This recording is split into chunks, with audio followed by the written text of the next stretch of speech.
on Daf Samachet. Maybe it'll be a faster daf. It's not so long. It's Bava Batra. And we continue the theme, right? So remember, we're going along a sequence of what you sell. The parak is called Hamocheret Habayit. You start off by selling your house and what's included in the house. Then we talked about selling the yard, the chatzer. We had a few steps in the middle. Then we talked about selling yesterday the Beit Habad, the Beit HaMerchatz, different sort of independent structures, I'll say. And today, see Miriam joining us. We're going to talk about a very interesting concept, which to me is a little foreign, probably to everyone on this call. But the next step, good morning, Miriam, good afternoon. The next step is you sell a city, right? So again, it's not a very common concept nowadays to be able to own a whole city.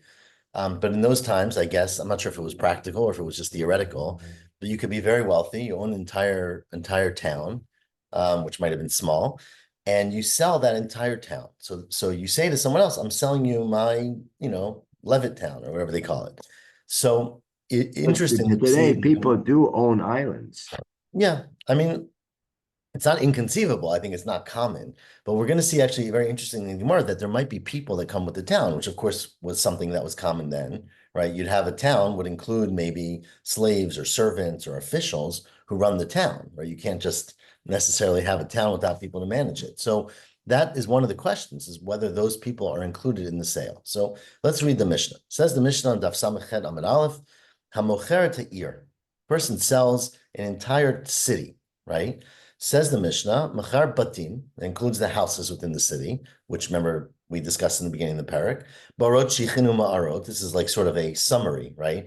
It includes, remember that when you sold the house, you didn't include these, but obviously with the Chatzer you did. And when you sell a town, use the word town, a city, you include these things. And furthermore, includes Merchatzaot, includes bathhouses, the Shovchot. Shovchot are, we've had this many times, where you put birds, right? You dove areas or something. So thank you, Mary. But essentially, these are obviously things you don't live in, but they're things that are essential or common parts of a town. You also include Beit HaBadin or Beit HaShlachim. You also include Beit HaBadin, which again we know from our previous Mishnah is a press. And Beit HaShlachim, now we're going to see in the Gemara Beit HaShlachim it's a little surprising. Usually, in other contexts, we use Beit HaShlachim to refer to fields that are irrigated, right? Not naturally.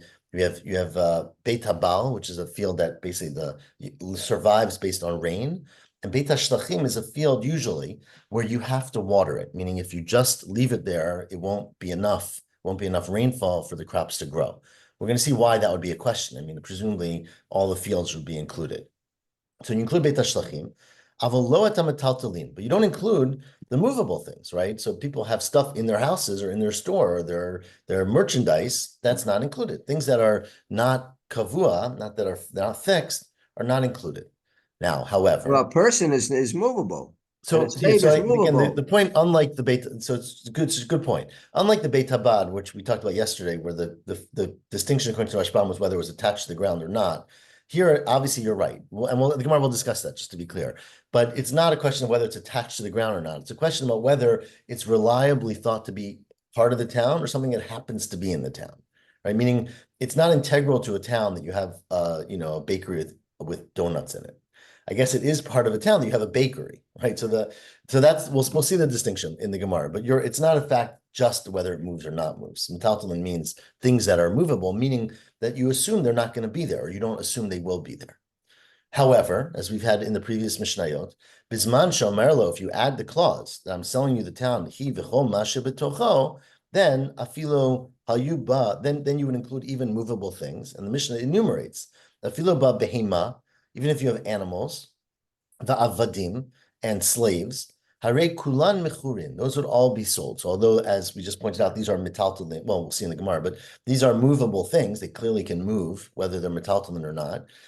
They would be included in the sale if you said, I'm selling you the town and everything inside of it. But if you just said, I'm selling you the town, then the presumption is just the things that are essentially fixed in the town. Reb Shimon ben Gamliel Omer, says Reb Shimon Gamliel, I just want to point out, Rashbag, Hamocher ta'ir, mocher santar. If you sell a city, it always comes along with the santar. And of course, we'll see in the Gemara what the santar is. At this point, we have no idea, right? There's no indication. Says the Gemara, Amalei Rav Acha Breder Rav Avia Rav Ashi. Said Rav Acha Breder Rav Avia Rav Ashi, you see something interesting from our Mishnah. Shma mina that avda kimetaltela dami. You see here that you view slaves, you servants, as movable property, right? Now, this is, of course, a very big discussion we've had before. They move, there's no question.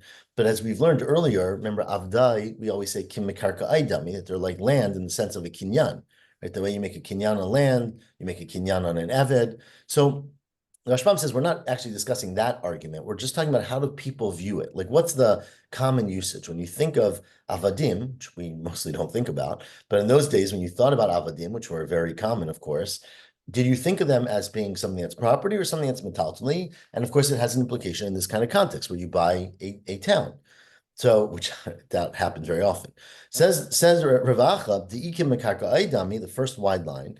If you view avadim like property, then why don't you assume this davin agav mata, that they're sold with the town? I mean, the same way I sell you a town, it includes the fields and it includes the houses. It should include the avadim who are owned as part of this town. Says the Gemara, okay. So then I says Rav Ashi back to Rav Acha. I mean, I don't really understand your implication because think about it. So what are you saying, Elamai? What is your understanding, Rav Acha, that avda kimatat dami? That avadim are like other possessions. It's like animals. It's like movable things. It's like a television set or a chair or something. But then why in the world does our Mishnah say that if you say to the person, I'm selling you the town and everything inside of it, it even includes avadim. What's the chiddush? If avadim are metaltalin, what we know, all metaltalin are included. So my afilu, right? What's the addition? Why is it innovative to say if you sell with everything in it, even slaves are included? It must be, says Rav Ashi. What do you have to say? That shani be metaltalai denayed, metaltalai delonayed.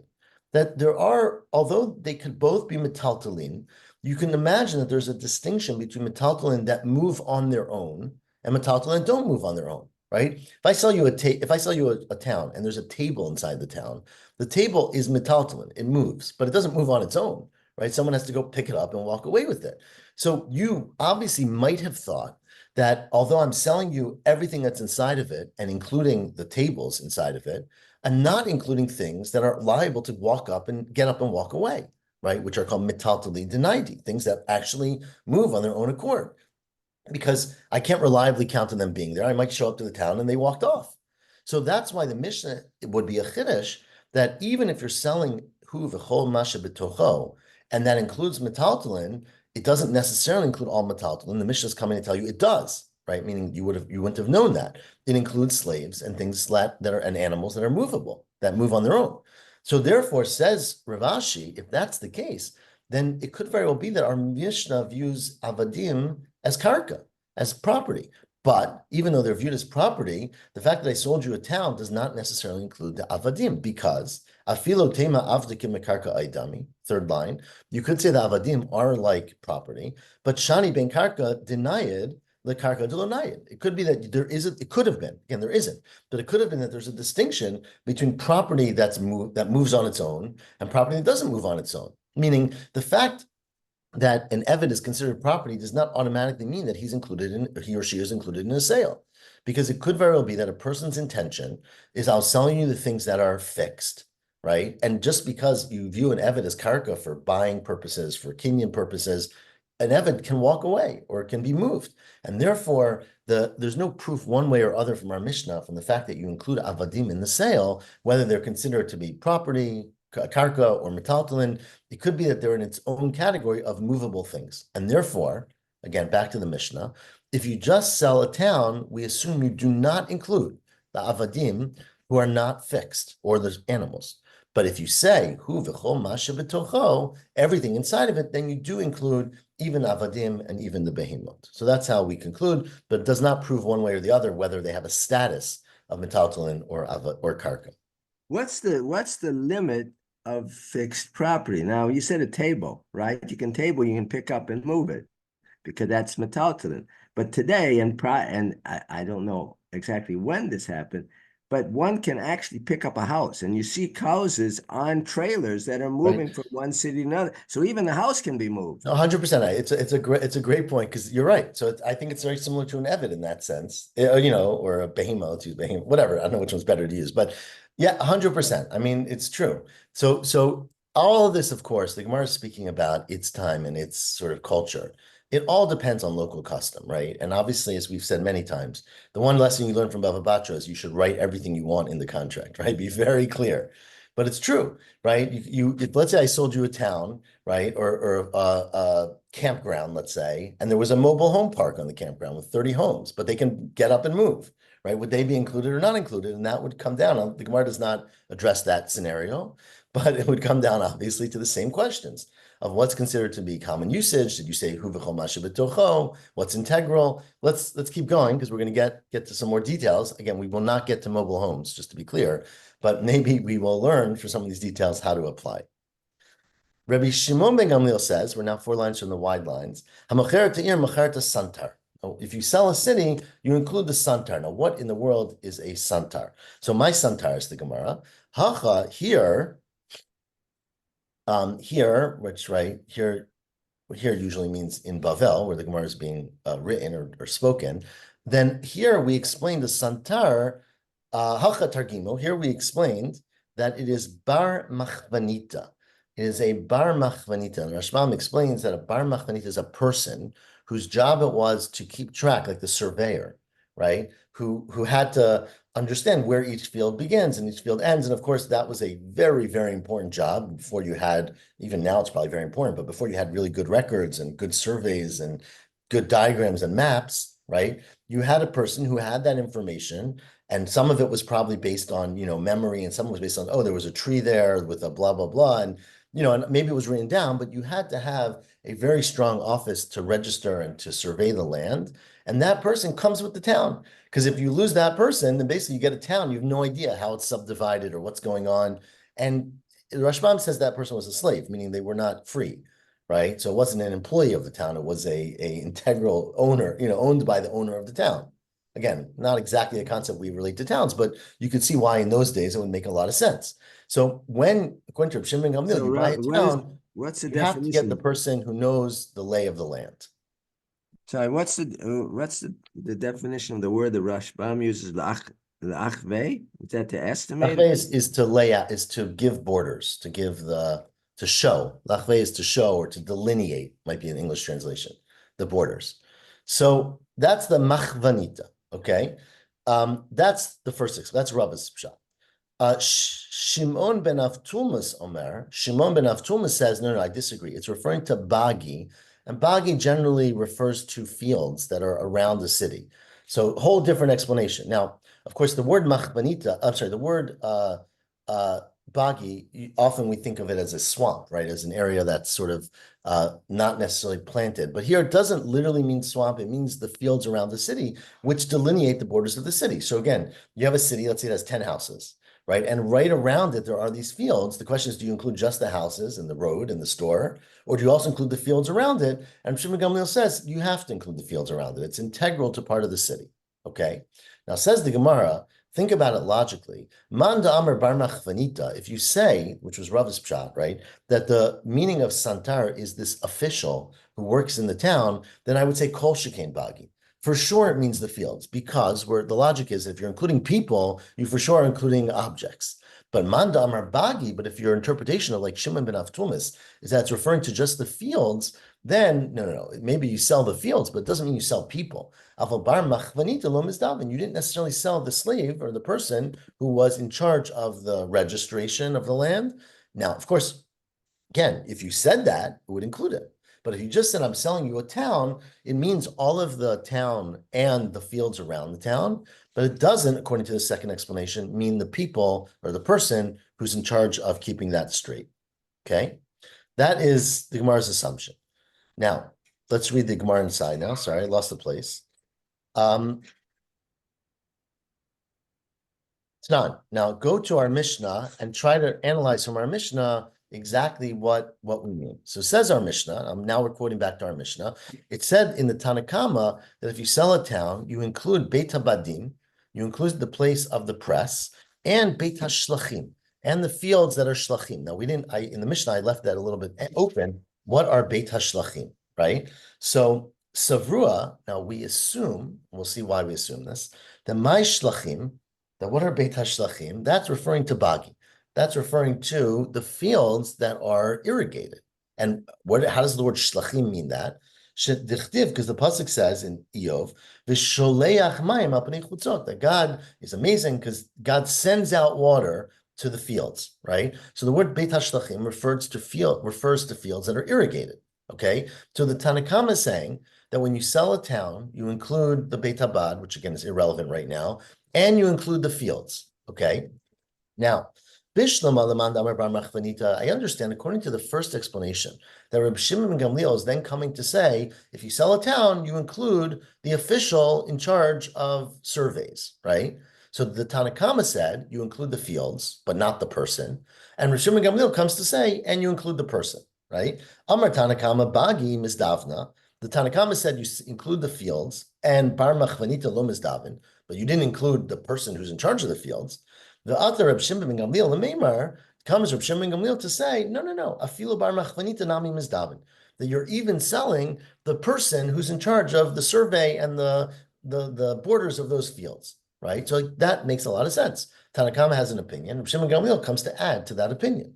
Elamandam or Bagi, but if you explained that Reb Shimon ben Gamliel himself was saying that you're including the fields, so I don't understand what he's adding to the Tanakama, right? Tanakama nami hachi kamer. That's exactly what the Tanakama said, is that you sold the fields, and it comes up Shimon Gamliel and says, and if you sell a town, you sell the fields. It's the exact same thing. There's nothing addition. So how could you explain the Mishnah according to that shot? Says where you misunderstood it. You made an assumption that Beit HaShlachim refers to the fields. It says where mi savrin my shlachim bagi.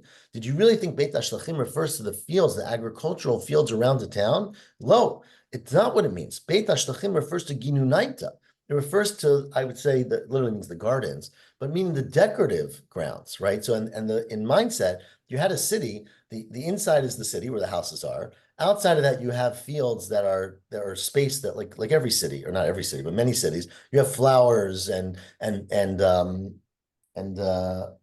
orchards, things that are not necessarily there for growth, but they're there for beauty. And then outside of that, you have the agricultural fields. So the Tanakhama is saying that if you sell a town, you include the rose gardens around the town, right? And not the fields. So let's read that inside. And actually there's a pasuk. Remember, the pasuk says in Shir HaShirim, Shilachayich Pardes Rimonim, that what is sent, it's hard to translate, but what's sent out from you is like a Pardes Rimonim, how do you translate in English? An orchard of pomegranates, thank you. Which is, again, although it is practical, you eat pomegranates, but it's really beautiful, right? It's done for decorative almost purposes. So Beit HaShlachim essentially are decorative fields. And so the Tanakama is saying, if you sell a town, you sell the houses and the town, you sell the decorative fields or decorative gardens around it, aval bagi lo mizdavna. But you don't sell the agricultural fields outside because maybe the guy selling it to you wants to keep those for himself, right? It's not necessarily included in the sale of the town. And Ata Rabbi Shimon ben Gamliel and Meimar, and that's where Rabbi Shimon ben Gamliel would come to say, no, if you sell a town, it not only includes the houses and the decorative gardens, but it even includes the agricultural space. Afilo bagi nami mizdavna. And so that is how you'd have to understand the Mishnah according to the second explanation in Rabbi Shimon ben Gamliel. Now, it says the Gemara 3 lines in the bottom, Ika Amri, there's some who have the exact same discussion, but they sort of view it differently, which is a chance for Rosa to catch up. So that's why we get to do it a second time. Savrua, that actually we started off with the assumption that my shtachim ginunaita. That in fact, our initial assumption was that Beit HaShlachim refers not to agricultural fields, but decorative fields. I'm using that word, but I mean, ginunaita literally means a garden, right? But decorative fields. And so then, if you assume that to begin with, then the Mishnah makes sense the other way. So now it says the Gemara, second line from the bottom. Bishna Lamanda Amar Bagi. So now, if Reb Shimon ben Gamliel is coming to say the sale of a town includes the fields, the agricultural fields, then I get it. That Amar Tanakama Ginunaita, the Tanakama said that you include the gardens and Misdavin, but the Bagi lo Misdavin, but the agricultural fields are not included. And Atar Reb Shimon ben Gamliel Lememar Afilu Bagi Misdavni, that even the fields are included around the city. So that makes sense. Turn the page to Daf Samach Chet Amud Bet, right? Elamanda Amar Bar Miginunita. If you're saying that Reb Shimon Gamliel is coming to say, if you sell a town, you include the guy who works in the That's office. That's not ginonita. That's Sorry. Thank you. machbonita. Thank you. Elamanda Amar Bar Michavanita, right? The Amar, not Bar Mi, Bar Machvanita, that's referring to, thank you, or the guy who works in the field, in the office, right? So I don't understand. It seems like they're not even talking to each other. Because the Tanakhama says, look, if you sell a town, you include only the gardens. Along comes Reb Shimon Gamliel and says, and you also include the guy who works in the field, the guy who does the surveys. But you missed the middle step, right? What about the agricultural fields? Like, why didn't Reb Shimon Gamliel say the next step? Like, he skipped a step, basically. So it says the Gemara, Amar Tanakama Ginunita, right? So then the Tanakama says you include the gardens. Umahadale Reb Shimon Gamliel Bar Machvanita. He says about the guy who does the surveys, right? So it doesn't make any sense. They're not talking to each other, right? They're basically, you skipped a level. So it doesn't make any sense. And But they're answers two Gemara. separate Mishnahs. One with the right, there was one that we had initially, No, it's a and then there was a discussion. right The that end we of our brought. There mission. was a Mishnah. They're not this. They're not the one with the Shem and Shimon Gamliel disagreed with Reb Shimon ben Antelusa, whatever his name was. No. The Shimon ben Talomud. That's where they talked about the Bar Machvanita, and now we brought another Mishnah or Braita that talked about the Bagi and the Ginonutta, whatever. So yeah, so it's very confusing. Let me clarify. The names are similar. That's the problem. So there's a Machloket Tanaim. Our Mishnah says if you sell a town, this is the Mishnah we started with today. You sell a town, you include the Beit HaShlachim. And we're trying to understand what Beit HaShlachim are. It says Reb Shimon ben Gamliel, the Tana, at the end of the Mishnah, you also include the Santar. The Gemara, the Amoraim now come to understand what is a Santar. So a Santar, according to one Amora, we don't know who, but the common view in Bavel is that it's referring to the Bar Machvanita, the person who surveys the land. And according to Shimon ben Avtumas, who was a Amora, it refers to the fields around the land, right? So that was, again, there's two layers of machloket, one in the Mishnah between the Tanaim and one about how to understand Reb Shimon ben Gamliel, right? Now, what we also don't understand is what a Beit HaShlachim means in the Mishnah, because it didn't say. So depending on the Beit HaShlachim, you have to understand Reb Shimon ben Gamliel in that context, right? So according to this second language here, the Ika Amri, if we understand that the Beit HaShlachim of the Tanakama in our Mishnah refers to the gardens, and so the Tanakhama says, if you sell a city, you include the gardens around the city. Along comes Reb Shimon Gamliel and says, and you include the Santar. So ask the Gemara if the Santar really means, like the people in Bavel said, the official who works in the office and is the surveyor, then it seems like the mission doesn't make any sense. Tanakhama said you include the gardens. Shimon Gamliel says, oh, and you include the guy who's the surveyor. But no one talked about the other fields. You left out the middle ground, right? So that would be a problem. Says the Gemara, you're right. You have to change, as we said. My shlachim, where am I? Mi savrit, my shlachim ginunita. You made the wrong assumption when you thought that the Beit HaShlachim in our Mishnah refers to the gardens. Lo, the shlachim, my shlachim, are bagi. The shlachim are the agricultural fields. Dichtiv is the pasuk that we quoted before, is in Iyov, v'sholeach ma'im al pnei chutzot, that you send out water on to irrigate your fields. So therefore, the Tanakama is saying, when you sell a town, you include the agricultural fields, not just the gardens, but even the agricultural fields. Aval bar machvanita lo mizdaven. But you don't include the humans who run the office of the surveyors. But comes along Reb Shimon Gamliel, Batra Reb Shimon Gamliel Meimer, afilu bar machvanita nami mizdaven, that you even sell the people who work in that office, right? Again, they have to be obviously owned in order for them to be sold, but that was the assumption. Now, So it's just a little confusing. But it's very confusing. Which part? But we talked about the beginning to define this, and there was a Tanakama to understand Rabbi Shimon ben Gamliel, right? And then there was Tanakama talked about Bar Machvanita, and then Rav Shimon ben Avtalamut. No, He says you're no. confusing Shimon ben Avtumas with Reb Shimon ben Gamliel. They're different No, people. I'm not. I'm not. They're not connected. No, Reb Shimon ben Gamliel said. Shimon ben Gamliel said we had tried to understand what he meant, And the Tanakama said bar machvanita, and Shimon ben Rav Talmud said, no, you include, it's the No, guy. no, no. So you're mistaking so these are not Tanakama. There's no Tanakama. There's Amoraim and Tanaim here, right? So Okay. Shimon ben Gamliel and a Tanakama are part of our Mishnah. The machloka between the people in Bavel and Shimon ben Avtumis is not a Mishnah. It's a commentary in the Amoraim on what Reb Shimon ben Gamliel meant when he said Santar. And So, but in that case, so I use the word Tanara. So Amora Kama. And one of them, he said that it was a bar machvanita, and the other side, Shimon Rav Talmud said it was the the fields. the fields. Okay, so inside I said Tan learning, meaning that the first person. So it's Amora Kama. But I but like the terminology, but yes. but my point was that the first person. Okay, so it wasn't a Tana, but the point is, then after that, it gets. Then we bring another bright there or another. Then we bring our Mishnah. Then we quote our Mishnah. We That go we back, right? We go back to our Mishnah. We quote the first part of the Mishnah, where in our Mishnah, the Tanakama said, the Tana, that Beit HaShlachim, fields, or Shlachim, which we have to translate, are included in the sale of a town. And so the question becomes, depending on what Beit HaShlachim means in the Mishnah, Reb Shimon Gamliel, who responds to the Tanakama, has to make sense, right? So depending on what Beit HaShlachim are, that will define or clarify what Reb Shimon Gamliel's response is. And so that's the whole Gemara that we just did.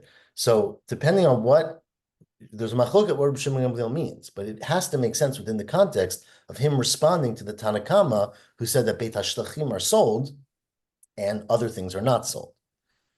So that's the outline. Let's continue. Says the Gemara, Tashma. We have a Braita now. This is a Braita. We are 8 lines from the top, where Rabbi Yehuda says the following: Santar eno machor. Says Rabbi Yehuda, a santar is not sold. Rabbi Yehuda Tana, he argues with Rabbi Shimon Gamliel, right? Rabbi Shimon Gamliel said in our Mishnah, a santar is sold with the town. And the Tanakama seemed to say it wasn't. Comes along Rabbi Yehuda and says a santar is not sold when you sell a town, unless you explicitly say it. But if you sell a town, it does not include the surveyor. But guess what, says Rabbi Yehuda? The ankumas is machor. There are other people in the town who are sold. The ankumas, which is some kind of scribe, Rashi says, I'm sorry, says he's Sofer HaMelech, right? He's the scribe writer. So again, it has to be a little different than the surveyor, who I guess, I'm not sure the big difference, but the surveyor might be the one who goes out to the fields and actually has the knowledge. The scribe is the one who writes it down, and they have tax lots according to this. And anyways, it's a very important job. That person is sold with the town because nobody can own a town without a town scribe, right? So if you go and buy a town, you must be throwing in the scribe. That's what Rabbi Yehuda says, okay? Now, says the Gemara, well, now we don't know, obviously Rabbi Shimon Gamliel doesn't have to agree with Rabbi Yehuda. He doesn't agree with him. But the fact that Rabbi Yehuda said that a santar is compared to an ankulmis implies to me that just like an ankulmis is a human, a santar is a human, right? As opposed to a field, right? So my love, mida ankulmis gavra, since we know and nobody can argue that ankulmis for sure means a human being who writes things down. So presumably the santar is also a human being, right? Again, this was the machloket. Is a santar a human or is a santar a field, right? So it seems from the context that just like in a where am I? That just like an ankulmis is a gavra, santar nami gavra. And so not necessarily. I mean, maybe Rabbi Yehuda is giving a list of what you sell. And it happens to be that one thing is human and one thing is a field. Midira, hakadita, hakadita, which we don't love to say, but it's not necessarily a proof. Says the Gemara, okay, one second. Can you really say that according to at least anybody, that according to Rabbi Shimon Gamliel or Rabbi Yehuda, that a santar is a field, right? Which is what we're trying to say. That really, maybe Rabbi Yehuda doesn't mean that it's a person, maybe it's just a field, right? What about keep reading the Braita, and it will be very clear that Rabbi Yehuda does not mean that. Continues the Braita, Hakatani Sefer. Excuse me. Look at the end of this Braita of Rabbi Yehuda. Rabbi Yehuda says, you sell a city, you include the santar. I'm sorry, you don't include the santar. Lo et the santar, right? Santar ino machor. The ankulmis is sold, right? The ankulmis we know is a scribe. The santar, we're not really sure if that's a field or a surveyor, okay? But continues the Braita, Avolo shiara. You didn't sell the shiara, and we don't know what shiara means right now. We're going to talk about it in a second. You didn't sell the shiara, it literally means the leftovers, but we don't know what that means. We'll see in a second. You didn't leave the leftovers. You didn't sell the leftovers. The lo binotel. You didn't sell the children of the city. What are children of the city? The villages outside, right? You'd have little krachim outside the city, sub villages, right? So you have the major city, and then like Riverdale and North Riverdale. Anyways, not the Vinota, not the daughters, which literally means the cities around, the villages around it. The lo chorshina mukatzimla, and not the chorish. Chorish means a forest, right? Not the forests that are dedicated for the city. So they had forests that I guess people would chop down to get their firewood. That's not included. The Gemara's going to ask why it's not included in a minute. The lo bivarim shechaya v'shalafot shalagim. No bivarim. Bivarim. The English I know is vivarium, but I don't actually know what that means. But what a bivar means always is an enclosed space where you kept your animals, right? A farm where you kept them to eat them, right? They weren't raised to grow. They were raised to slaughter, basically. So you have a field of animals that's not included in the city. The Amrina, now that's the Braita. Now we quoted on the Braita and we said, what is this Shayara? What is this leftover part? My Shayara. And we said it means Bizli. The Shayara is the Bizli. So what's your question, Rosa? My Bizli. So that's not that helpful. What is Bizli? And Amar Rabbi Abba said, it's Piske Bagi. Bizli means Piske Bagi, which literally means strips of farmland, right? Psak means a small amount, which means you would divide your fields up, but you would always have small strips that were in between the divisions that either were between the water and the field or the rocks. Or they were not usable, basically. So basically, these are little strips. The Rashbam points out they were probably also further away from the city. So these are little strips of land that are basically unusable or very minimally usable agriculturally. And those are not included in the sale of the city. Now, says the Gemara, if you tell me the strips of farmland are not included, it implies that the farmland is included, right? If you say to me that the piske bagi, which means like the leftover, the unusable strips of land, of farmland, are not included. I say farmland, I meant crops, are not included, then implies that the bagi themselves are included, right? Now, if Rabbi Yehuda, who the author of this mission, of this Braita, is saying that the bagi are included, remember the beginning was Rabbi Yehuda said that the santar is not included. So santar obviously cannot mean bagi, because he's saying that piske bagi are excluded, implying that bagi are included, and santar is excluded. So your whole thing falls apart. Let's read that inside. So we said Amar Baba Piski Bagi, and the implication then is we are for the fourth to last narrow line. Piski Bagi Hulo Nizdavni. It's the strips, the leftover parts of the farmland, the agricultural land that are not sold, but Habagi Atzman Mizdavni. But the bagi themselves have to be sold. And so if that's true, the bagi are sold. Then go back to the beginning of the Braita where Rabbi Yehuda said the santar is not sold, right? Now, if the santar is not sold, it can't mean that the santar are the bagi, because Rabbi Yehuda is very clearly saying only the ancillary, the strips of the bagi are not sold, but the bagi is sold. So clearly we've proven QED that santar cannot mean bagi. Answers the Gemara, not necessarily. Because maybe when you quoted Rabbi Yehuda saying that the santar is not sold, that was a mistake. Epoch, you could switch around Rabbi Yehuda's opinion. That instead Rabbi Yehuda meant, we should have quoted Rabbi Yehuda saying, Rabbi Yehuda Omer, santar machor. In fact, if you sell a city, you include the santar, which could mean that it's the fields, it's the bagi. It doesn't prove it, because it could still be the guy who does the surveying. But it could also be the bagi. And the ankumis eno machor. And the thing that's not sold is the ankumis. And so therefore, Rabbi Yehuda is saying that you sell the santar, but you don't sell the ankumis. Ask the Gemara, okay, but then what you're basically concluding at this point is Rabbi Yehuda says if you sell a town, you sell the santar, which is exactly what Rabbi Shimon ben Gamliel said in our Mishnah, right? Which is fine. But ask the Gemara, mimatzit amar Rabbi Yehuda Rabbi Shimon ben Gamliel svirlei. Can you say that Rabbi Yehuda agrees with Rabbi Shimon ben Gamliel?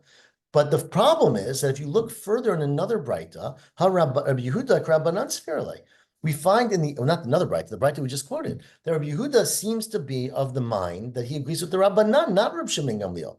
The Ketani Seifa, because the end of Rabbi Yehuda's Braita said, now we're re-quoting what we said before, Avolo shayara, you don't sell the leftover, which we now understood means piski bagi, right? The small pieces of the fields. And velo bin notel, you don't sell the villages around the city. Now that's clear. That's what Rabbi Yehuda says. But Rabbi Shimon Gamliel said, Ha'amar, machar te'ir, machar bin notel. Rabbi Shimon Gamliel actually is of the opinion that if you sell a city, you sell the villages. Now we didn't see that in our Mishnah, but we have another brighta, Titania, at the end of the first wide line. Titania, hamocheret ha'ir, the brighta says if you sell a city, lo machar binotah, you don't include the villages. But Reb Shimon Gamliel says, no, hamocheret ha'ir, machar binotah, you do include the villages. So now Reb Shimon Gamliel seems to say in our Mishnah that if you sell a city, you sell the santar, right? And we're saying Rabbi Yehuda agrees with Reb Shimon Gamliel. But they don't agree about the next piece, where Rabbi Yehuda says you don't sell the villages, and Rabbi Yehuda clearly says you do sell the villages. Says Gemara, well, they don't have to agree about everything in life, right? Rabbi Yehuda savar lekavatei bechada, palag lebechada. Just because Rabbi Yehuda agrees with Rabbi Shimon Gamliel on one detail does not mean he has to agree with them about every single detail.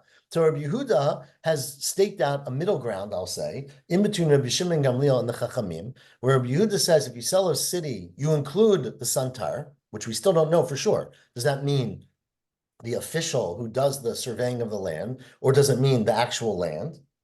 And you don't include the villages, the benoteha, around the city. So the villages are not included. And again, if you explicitly say I include them, of course they're included, right? But this is all talking about cases where you just said stam, and the understanding is what does stam mean? And that's where the Tanaim all seem to disagree. Now, one more thing that Rabbi Yehuda talked about, which again our mission did not address, was lo bivarim shel chaya v'shel ofot v'shel dagim. That when you sell the town, you do not include the bivarim, the spaces where the chaya and the ofot and the dagim, are like the fish ponds, basically. They're meant for food. Okay, where are we? Reminu. Ask me, what about it? We have a question. The Braita says the following: Hayu la banot. Right. If the town has banot, again, banot means the children of the town, the villages, ein nimkarot ima. They are not sold with the town, right? Which was the opinion that we quoted from the Tanakama and from Rabbi Yehuda. Hayu la chelek echad b'yam, chelek echad b'yabasha. Let's say you have a town that has part of the town in the middle of the ocean. It's an island, like Manhattan, right? So you have an island that part of it's in the water, part of it's in the land, in the Yabasha. Or, continues the Braita, bivarim shechaya v'shalafot v'shal dagim, harei elu nimkarim ima. Says the Braita, Stam Braita, these are sold with it. So this Braita seems to say, not clear why Rabbi Yehuda can't argue with the Braita, but we're going to try to make him agree with the Braita. The Braita here says that if the town has bivarim, right, these vivariums of animals, right, storage places of animals, they are included with the sale. And Rabbi Yehuda said they're not included. Answers the Gemara lokasha hadin nagiach ka'ihu ligav hadin nagiach ka'ihu libar. Depends on whether the opening of this vivarium goes inside, meaning towards the town, or outside towards the wilderness, right? Like we had yesterday with the chatzer. It depends on whether it is an integral part or not. If they open up libar into the town, gav into the town, then it's considered to be part of the town. If they open up outside Labar, then it's considered not to be part of the town. And so it just depends a lot on the context of how it's built and what is assumed. Ask the Gemara, Hakatani veloata charshina mukatsimla. What about the fact that our Braita earlier said that you don't include the forests that are dedicated to that town, right? Mukatsim, the word muksa means something that's assigned for that. How could you say you don't include the forests that are dedicated to the town if you just told me that everything that opens to the town is included, right? So why don't you include those forests? Says more, you're right. It can't mean that. Well, you have to change the language.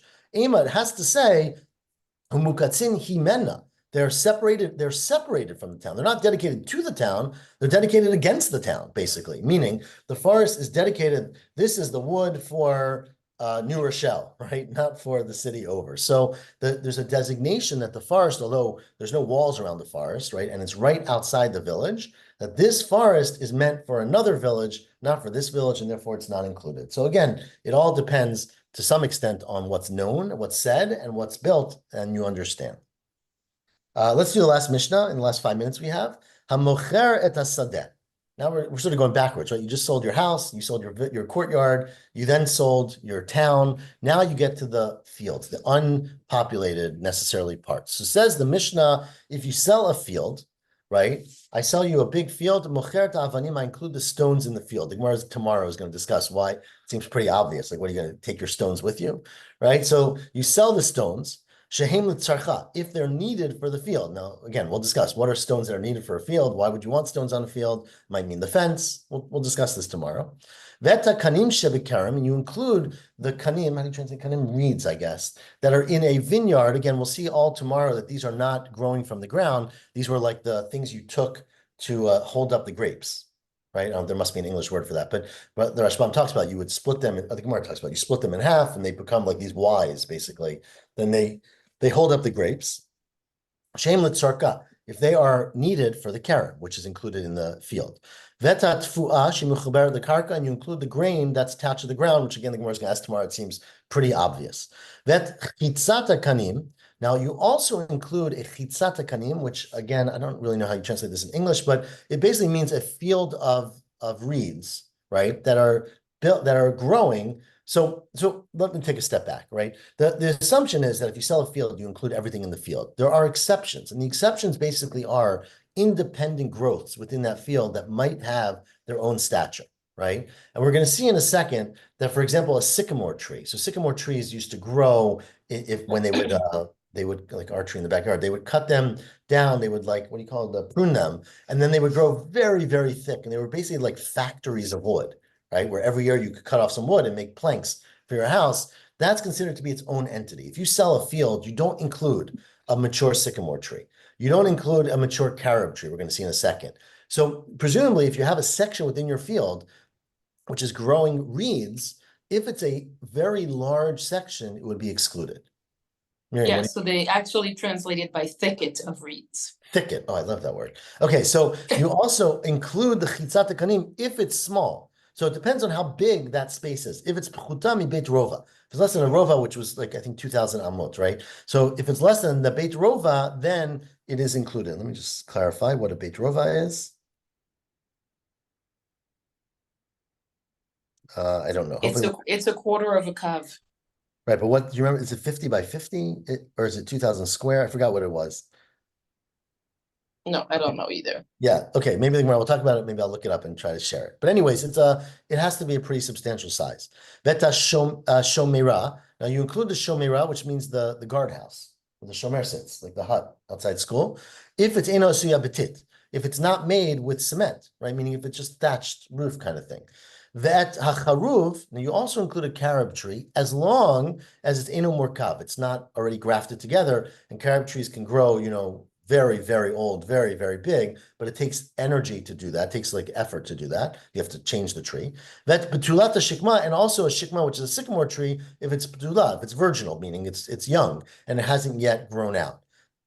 Aval, we're going to do the flip side. Lo machar lo avanim she'eno tzarcha. You didn't sell stones that are not needed for the field. Again, the Gemara will discuss what that means.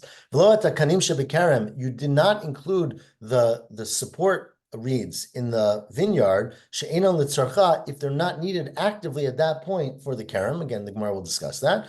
V'lo et tefua she'tlusha min hakarka. And you don't include grain that's already been harvested, that's just sitting on the ground but is disconnected. Bisman she'amar lo hi v'chol ma shebetocha. But again, like every Mishnah has pointed out, if you say I'm selling you my field and everything inside the field, then it includes even the grain that's cut off that's laying in the field. Hari kulan mechurin. However, benkach, even if you say lo machar, the following are considered to be independent, and unless you state them, they're not sold. And that is at chitzata kanim shi beit rova, a thicket of reeds that is bigger than a beit rova, right?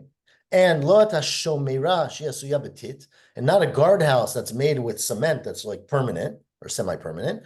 But lo charuv hamurkav, and not a carob tree that's already been grafted together and grown to be very wide and very robust. V'lo et sadan hashikma, and not a sycamore that has become a sadan. A sadan is like a factory of sycamore, where basically it grew and you cut off the sides and it grew more and it grew more so that it becomes basically its own entity. So in these exceptions, these are considered to be independent things within a field and they're not sold with it unless you state it. but otherwise they're all included within the sale of the field. And as I said, tomorrow, which will not be me, I think Dov is doing tomorrow, we will continue and talk in detail, much detail, about what the chiddush is of each of these details in the field and not in the field. We will stop here, everyone. Shavua Tov. It's a good week. And yeah, Thank you. it gets better. Shavua Tov. Bezrat Miriam, Hashem. do you know when you're coming back yet, or still? Yes, I'll be home on Thursday. Okay, so I hope it's a safe trip. Thank you. Okay, everyone, take care. Shavua Tov. Shavua Tov.